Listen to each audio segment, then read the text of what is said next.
Okay, experimenting. Can I walk out here? Yeah. All right, cool. We've been designing slides that don't look too funny on your forehead.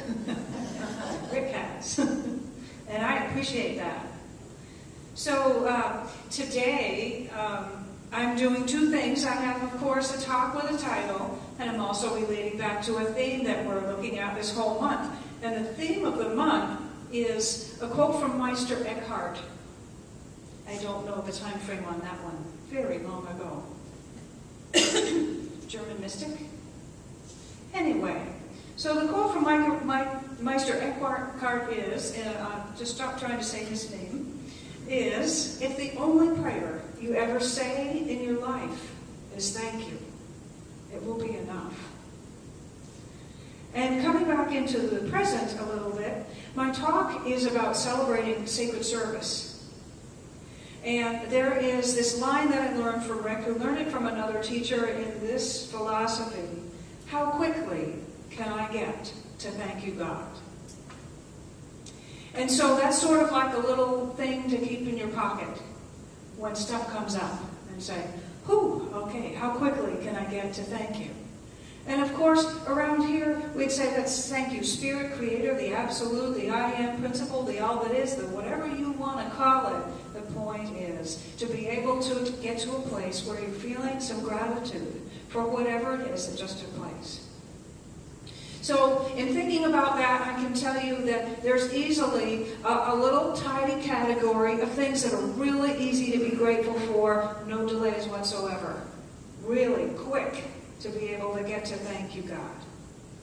Some of those are random acts of kindness that we encounter as we're out maybe doing errands, doing things, probably trying to get your trash or the recycling to the curb, or get through a checkout line and still be on time for an appointment or something. And maybe someone helps you, or they let you go first in line. You know, things like that are really easy to say, wow, that was so wonderful. And they remind us of our humanity, and they allow us to be in a state of gratitude really easily. There are some other things, and I want to take a moment to acknowledge them, because today is Veterans Day, and tomorrow is when it is observed during the week. And there is another type of gratitude that comes to mind when we think of valiant or heroic or brave service. Even if we don't understand the context in which that service is being given, we still say, thank you. Thank you for volunteering. Thank you for taking risks. Thank you for putting aside whatever it is that you thought was important in that moment to be present in that way. Think of lots of people who drop whatever they're doing as volunteer firefighters or just as people. For example, recently with Hurricane Sandy, choosing to drop what they're doing and be present somewhere else in service. And of course, when we witness those acts, either personally or collectively, thanks to our news media, what have you, there is an opportunity to be in gratitude for a type of service we might not be able to identify with, but we recognize it still as giving, as serving. So it's still pretty easy and quick for us to get to, wow, I'm so grateful for this person. There are a couple other categories, however, that really get to the heart of the matter when it's not quite so easy, it's not quite so quick for us to get to that thank you place. Now, I'd like to say there's this sort of humorous mid-zone that I wanted to spend some time in for a few minutes. And that's the one, for example, where perhaps you were pining after someone, just thinking that this person is greater than the air we breathe. And there's just this, I've got to have this person in my life. And the sun rises and sets over this person, and if they don't pick me, I'll die. You know, sort of you just get in this place of it's all or nothing, baby. And what if that person makes another choice? And then you're home saying, oh, now what? Now what? The other part of that story is, of course, what you discover a few months later. And that moment when you say, oh, thank goodness that didn't work out. I remember a similar situation where I wanted so desperately to be this person's personal assistant. And I stayed up. We were already involved in this conference where we were doing 14-hour days of just non-stop whatever. And we were sleep deprived already. And what was I doing? I was up working on my resume and my cover letter and thinking, pick me, pick me, pick me, you know. And I hung my whole life on that thing in those couple of days. And I wasn't hired. And later, that teacher took a big fall. Went from famous corporate trainer to somebody in deep doo-doo. And if I had been part of his team, I would have been dragged through the media. I would have had a hell of a ride. I think that my career would have really been impacted in a very challenging way if I had been welcomed on board that team. You know, of course, I bless everyone who was involved, and I don't claim to know. I don't know what all of that is about, but boy, do I say thank you. Some of my family's here, they know that I was really pining to work for this person. And how wonderful that that didn't work out. You know, so there are situations, I bet you can think of some, where you wanted someone or something so badly and you didn't get it. Oh, and then later came that moment where you said, oh, it didn't work out. So that's still the fun part.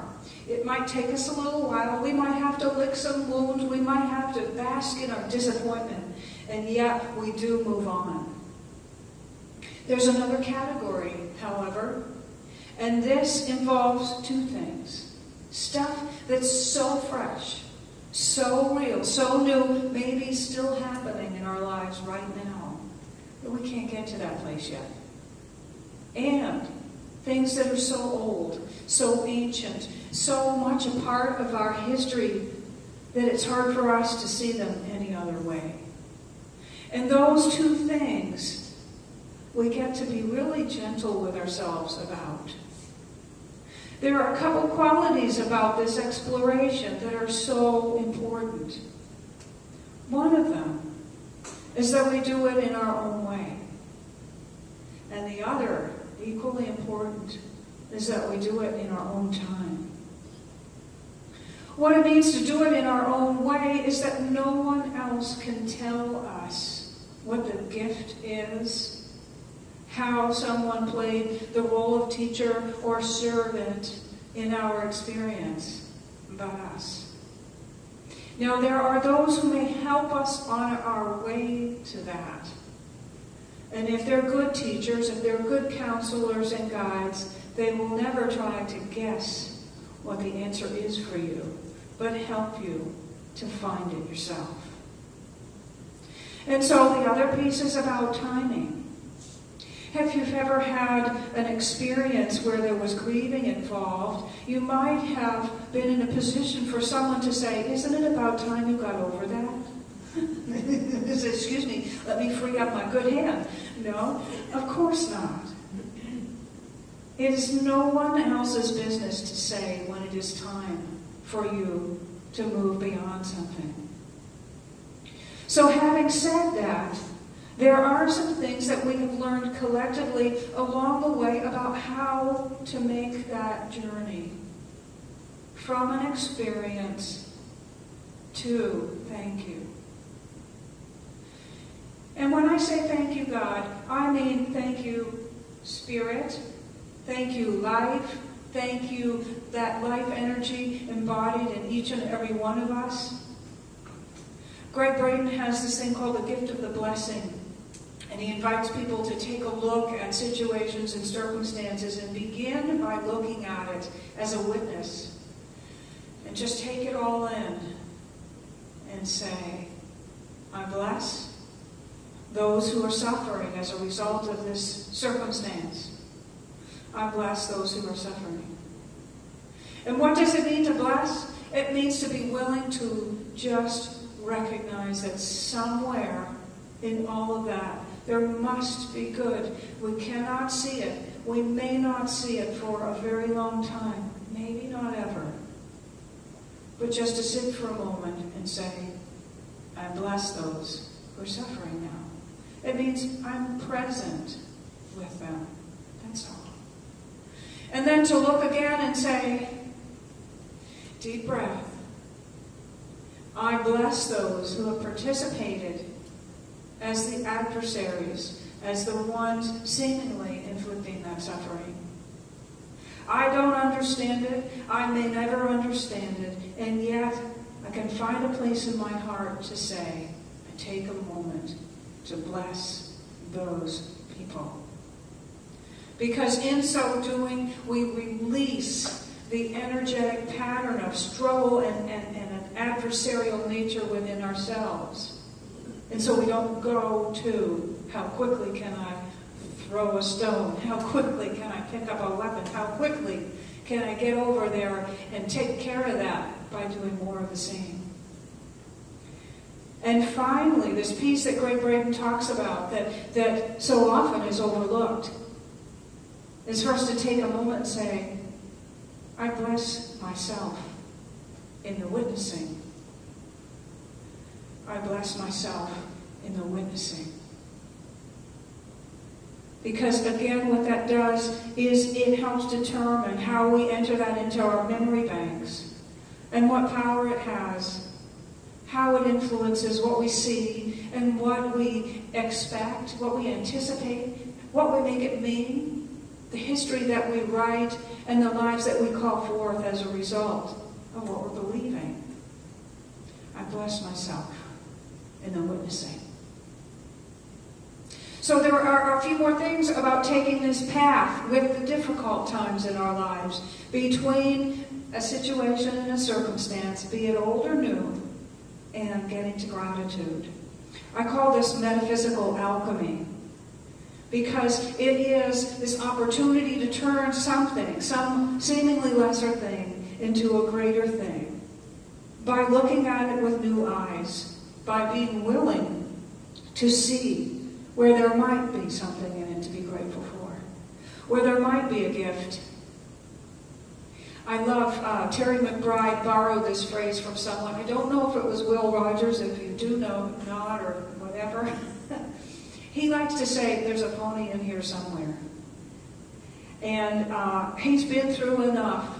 I don't remember if it was 13 or 31 surgeries or whatever, this walking miracle man that goes around speaking about that experience.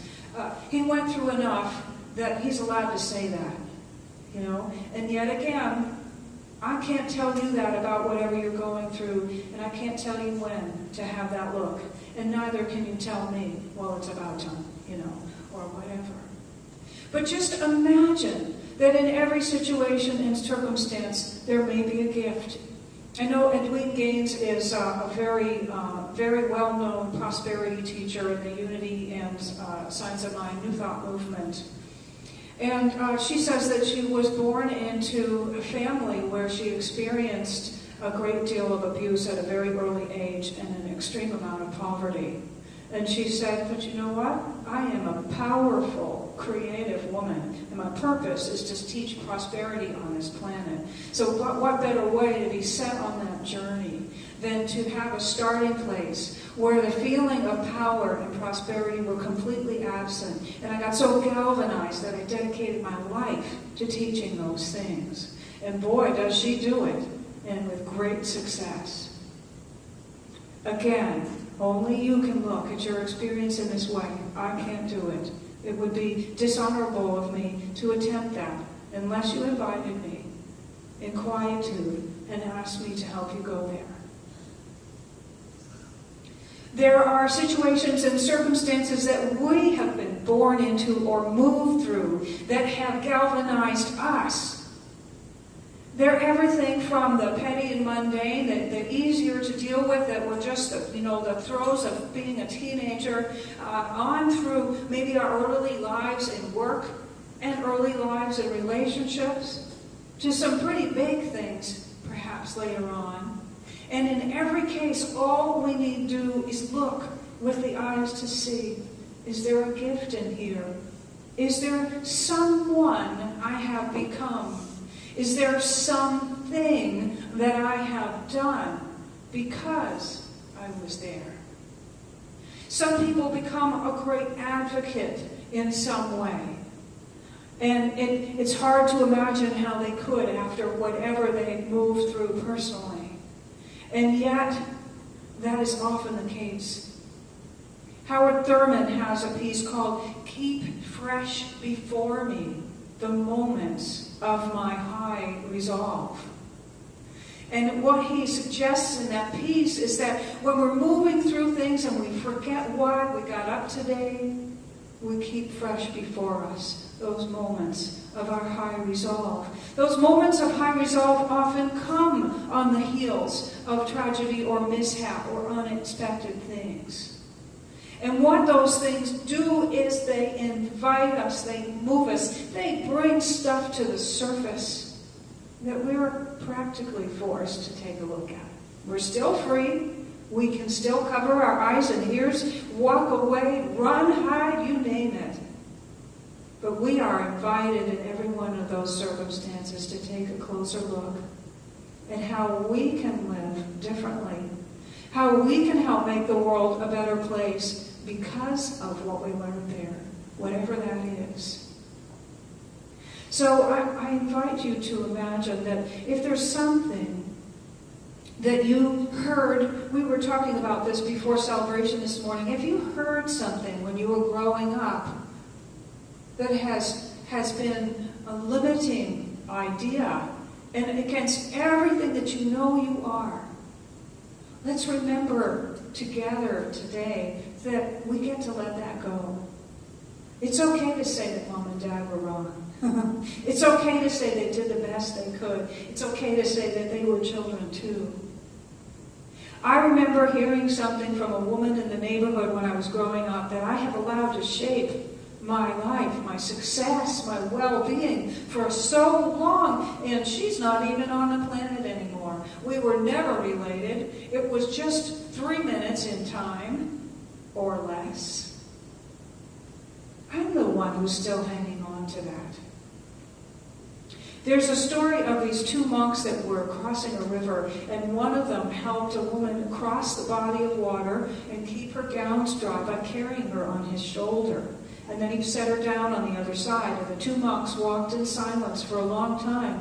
And the second one finally said, "You know, we are not supposed to have any contact with women, and I'm just really bothered that you touched her and helped her that way." And the other guy said, "Well, you're the one who hasn't put her down yet. I put her down back there at the edge of the river." So there may be something that we're ready to let go of. There may be something that we're ready to see differently so it can let go of us. We have that power. We have that freedom. And we have that choice now. There may be something that you're longing to do that people have told you is not possible. There may be something that you're longing to experience that you heard was not yours to experience. Whatever it is, consider the possibility that that information was in error. And if you are healing from something fresh or old, remember that that healing takes place in no time at all. And when it is the right time for you to go within and ask, what is the gift for me in this circumstance? It will be there waiting for you. And you will recognize it. So I think that's a pretty good argument for how quickly can I get to thank you, God. And a pretty good reason to consider celebrating sacred service. And yes, even to say those whom we have not liked very much, regretted, or felt even more strongly about, to bless them on their way and thank them for their influence in who we become today. Thank you.